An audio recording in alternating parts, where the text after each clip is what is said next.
If you're like me and have been watching VTubers for the past few months, you may have seen them play a two-player card game called Overroid. But did you know that Overroid is also available in English, Chinese, and Korean? In this video, I'll show you how to start playing Overroid, and in the spirit of VTubers, I will become one myself. So first off, we're going to need to get the game. Now if you go to the Overroid website, which has an English version,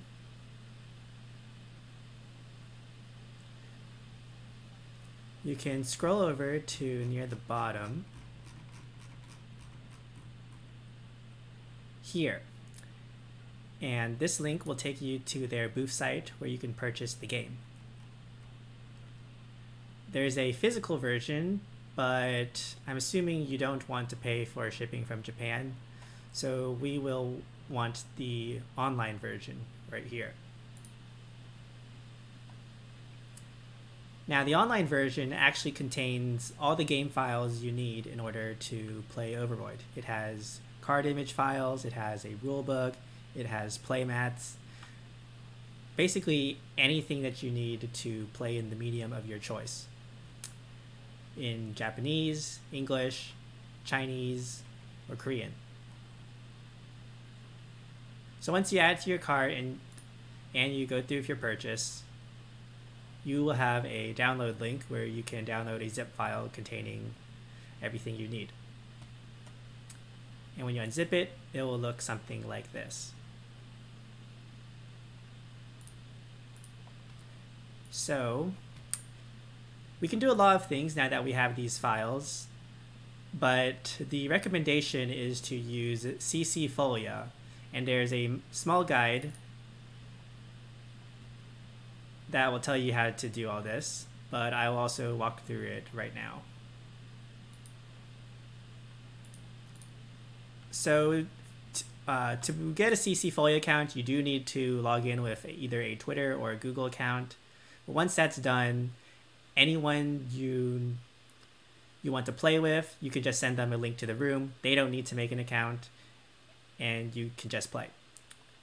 But we currently do not have a room right now, so we'll just click here.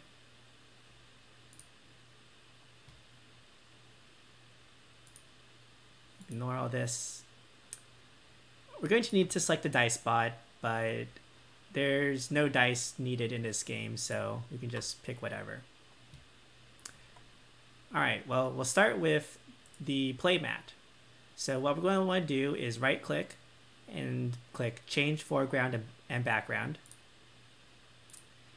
The size of this field is going to be 83 by 72. So just like that.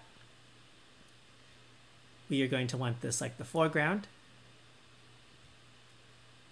And from here, we will drag either playboard 1 or playboard 2. Playboard 1 is for the basic game, and playboard 2 is for the advanced game. And if you're not sure, you can just choose playboard 2, since you can still play the basic game on using the advanced board. So we've dragged it in, we've clicked it, and now we'll click apply. And we have our board. Now we're going to want to make cards. So once again, we're going to right click and make a screen panel. From here, what we want to do is actually copy all of the card files. So from 0 back to 13 death.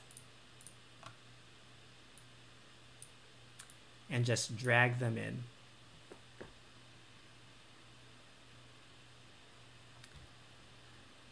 We'll start off by making the one card, and we will select it, edit it, and make this 9 by 16.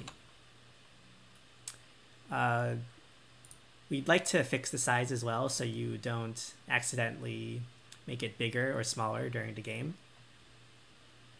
And then we'll also want a back image. If we go back to the screen, pick the back, and save.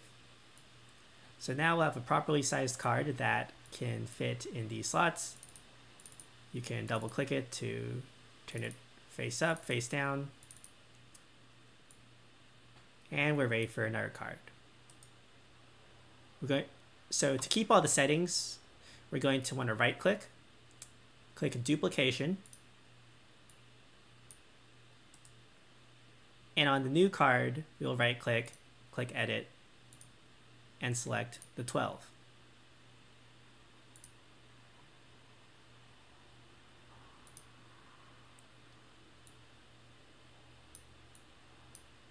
All right, we're going to we'll duplicate this again, but this time, when we right click on it, we're going to make a deck of cards. We'll drag this deck over to the side slot here. Right click it. Go ahead and set the back of the deck to the Overroid back. And we'll double click it now to draw the card. We will go ahead and edit this to be, let's see, card number 2. And then we'll save it.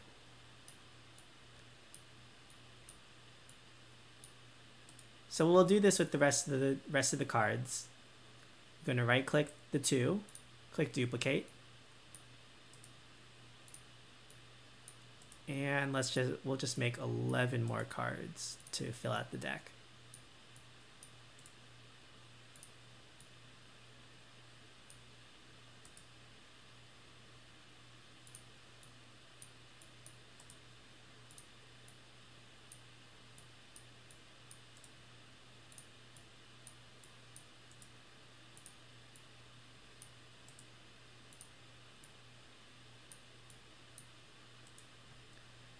Right click, edit, actually not this one.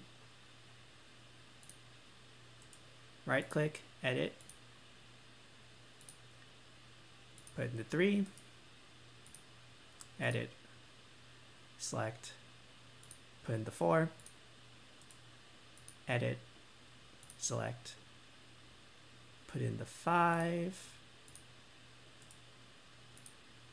edit, select, put in the 6, edit, select, put in the 7, edit, select, 8, edit, select, 9, edit, select, 10, edit, select, 11, edit, select, 13.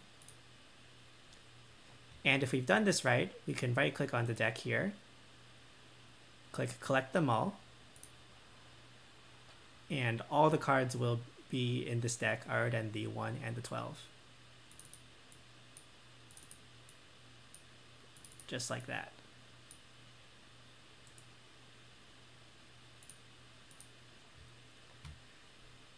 The last thing we want to do is create winning tokens. So we're going to right click, make a screen panel, drag in the winning star,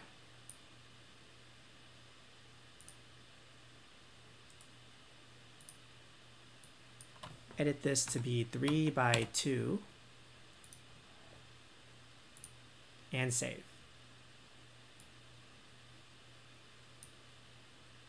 And now it will fit perfectly in these diamond slots. And we can duplicate them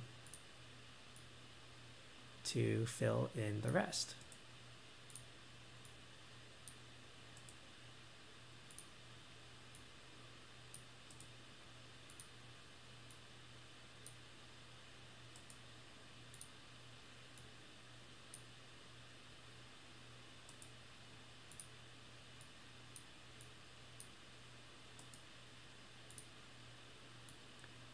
we just want to fill in the center row here.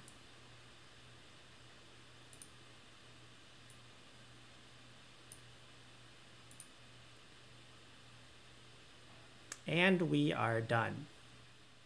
You can read the full rules for Overroid either on their website or in the included instruction book, but I like to cover a few particulars when playing Overroid on CC Folia. First off, a card can be in one of three states: public, where everyone can see it; private, where no one can see it; and only you will see it, where only you will see it. You can tell the difference between a card that is public versus a card that only you will see by the small bubble with your name on it, and you can change your name in the room chat window in this box here. Both players should change their name as soon as they enter the room. After deciding which player will be the androids and which player will be the humans, they should drag their respective cards to these hand zones and make it so that only they will see it. Then, they will go to the deck, right-click, and click Draw a Card, which will draw a card from the deck and automatically set it so that only they will see it.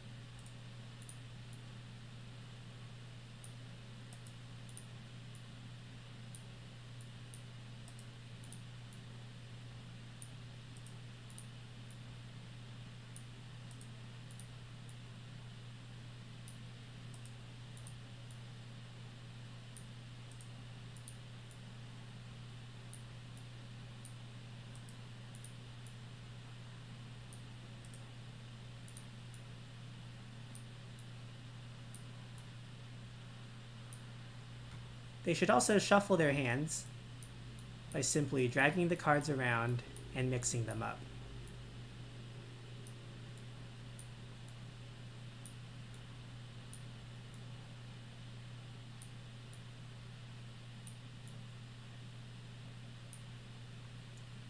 At the start of the game, the androids are the attackers and the humans are the defenders. And after each battle, these roles will swap. You can tell who is the attacker by looking at these small arrows on the battlefield. Whoever has the arrow is the attacker and must place their cards first. So starting with the attacker, they'll place a card, and then the defender will place a card. After both players have placed their cards, they should open them to the public and resolve the battle. The winner of the battle can take a winning star and move it to their side. And if you're playing with the advanced detect rule and a successful detect was made, they can draw another star.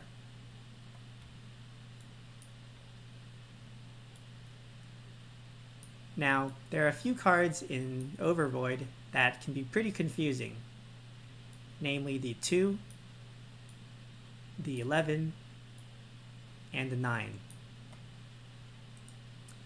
The 2's ability, Hack, exposes one card from the opponent's hand randomly. And to expose a card means to make it public so that both players can see it. That card will remain public for the rest of the game, which means that if they're the attacker and play the card, that card will already be known.